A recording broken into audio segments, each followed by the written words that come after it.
Bull-Hansen.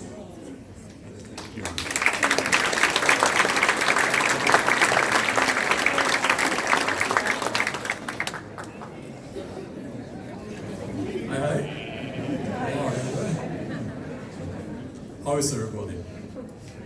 I won't speak in Norwegian, but okay. I brought everything I need here in this little pouch here. Let's see if I can find my script. Here's my fire steel.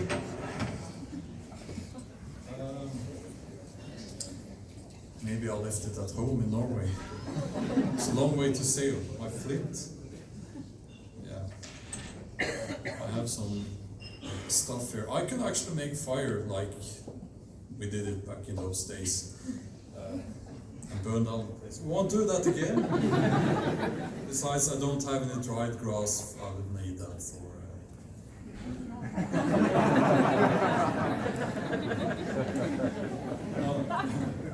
Here it is.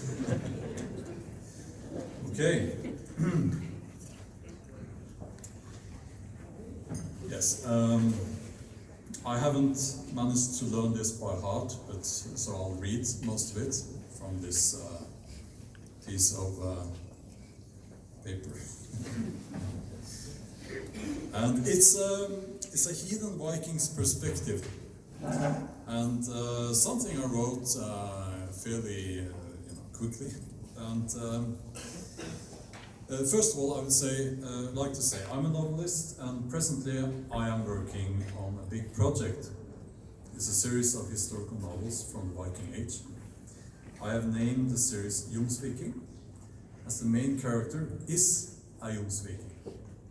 And so is his brother and most of his men, by the way. He is a man of the Old Norse faith. He's living during the last decades of the Viking Age. And I consider myself to be a Norse heathen. And I also consider myself to be a Viking. Now, a Viking is often thought of as a pirate. And I am not a pirate, of course. But there's a distinction here. In our day and age, Viking has actually another meaning. Did you see the guys outside? The Vikings? It is now a name also associated with a large group of people that can be found all over the world who identify with the Norse heathens and their way of life. So I just wanted to say that because it's something not everybody is aware of.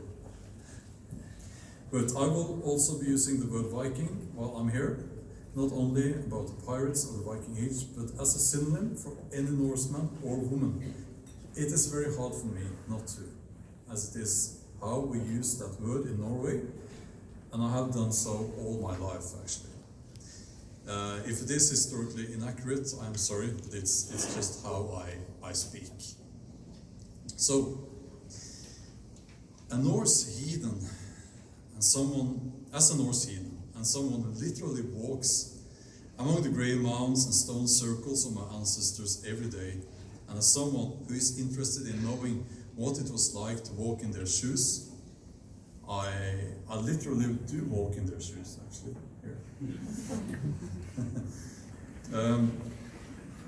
As someone who has an intimate relationship with my ancestry and the culture and the way of life of the Norse heathens, I first of all want to say something about what we lost when Christianity was brutally used to crush the local democracies of Scandinavia, especially Norway.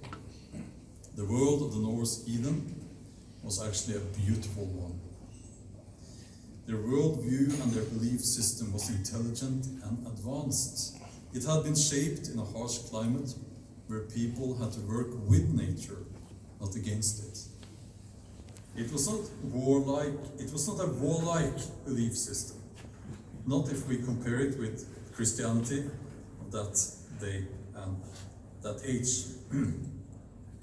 It was balanced and beautiful. With that in mind, Let us imagine what it would have been like to arrive at the lowlands if you were a Norseman.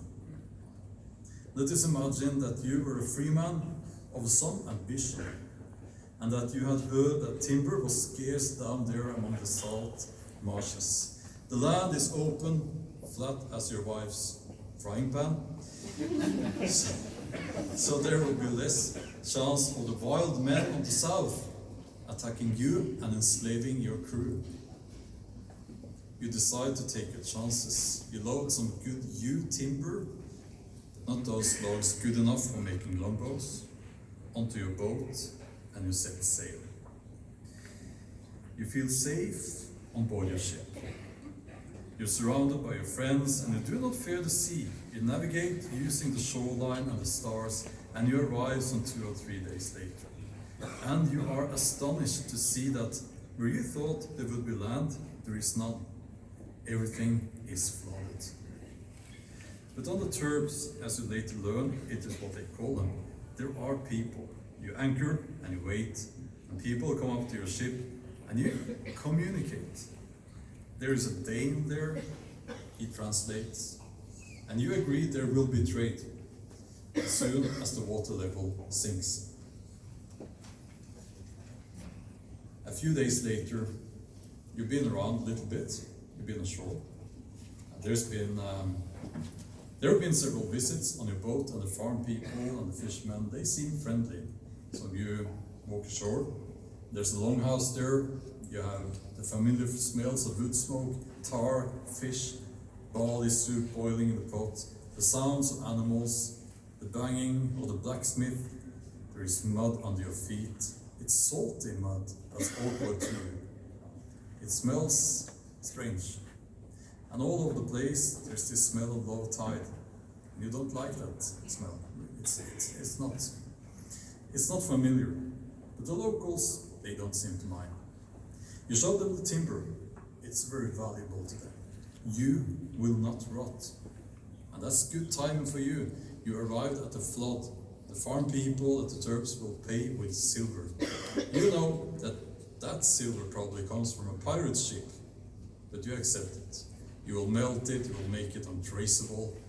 You like to be certain that you won't be held accountable for piracy. You also pay with wine. They also pay with wine, sorry. It smells awful to you, but it will make the women admire you when you get back home. And you also accept some pieces of amber. That night you share a meal with one of the free men and his family. Your men have washed their hair and faces and combed their beard and hair, and they have clean clothes on. Some of them are young and are hoping to find a good woman to bring home. And the coastal Frisians are people who share the same belief system as you. There's a carving of Odin at the table in the free man's house. There are Freya and Frey as well, although you never really liked those two too much. But you trust a man who worships Odin and who lets you into his home, and you sleep well that night. Your journey to the lowlands was successful. You arrive at your home fjord a few days later with silver, amber and wine. You have made friends in distant lands, and you have amber to give to your wife. She makes you take a bath and combs your hair. She has heard there are diseases in the south. But that night she sleeps close to you. So, that was a glimpse into what it could have been for a Norseman, the journey down here to the strange low lands. And I hope you liked it. Thanks.